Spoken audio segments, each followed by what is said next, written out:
What's up, everybody? It's RC. I'm out here in my backyard on a beautiful March afternoon, socially distancing myself while I do this project today on the physiological blind spot, also known as a scotoma.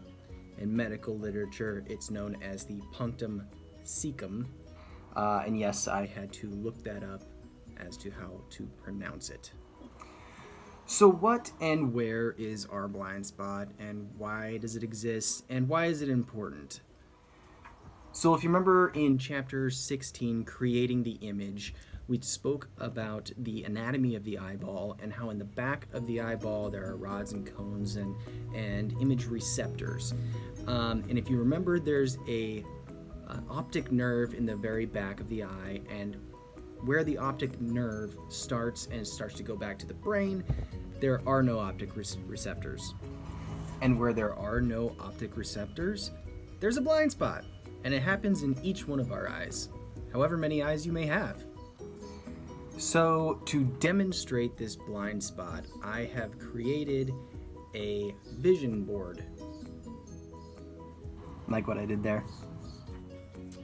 So I created this out of redwood, sanded it down, oiled it, created this beautiful design. All in all, I'd say it took about between 60 and 75 hours to make. So we're going to call this the disappearing lollipop trick, and however you're viewing this, whether it be on your phone or your computer, just get into a position where you can just move it back and forth away and closer to your face. It works much better that way.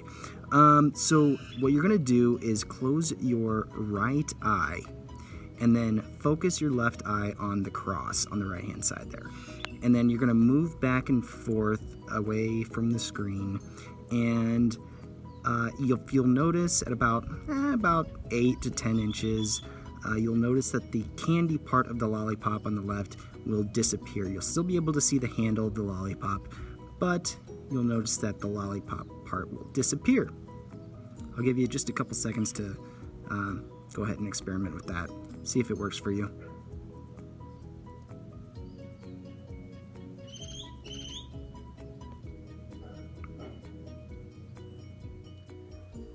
Pretty crazy, right?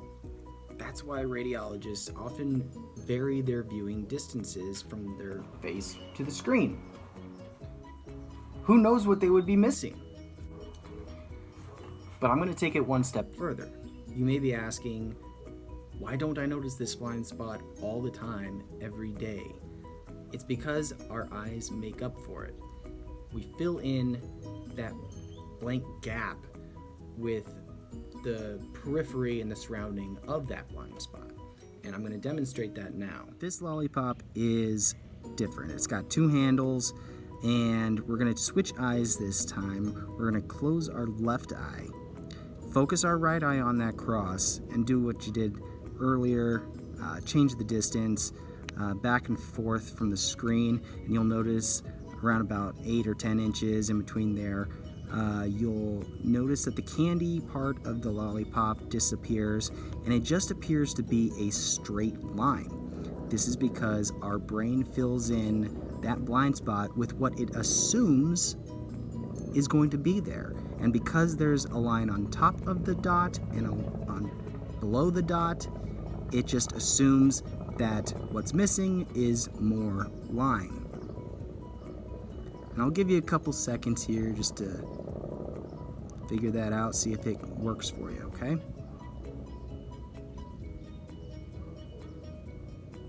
Now, the reason this is important in the field of radiology is because a fracture is defined by a discontinuity of the bone.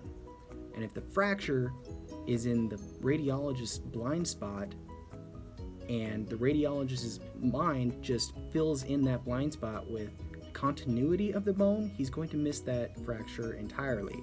That's why radiologists often change their distance from the screen, change the brightness, they change a lot. They use a lot of motion when they are looking at an image so that they don't miss these things. It changes their vision, and it's important.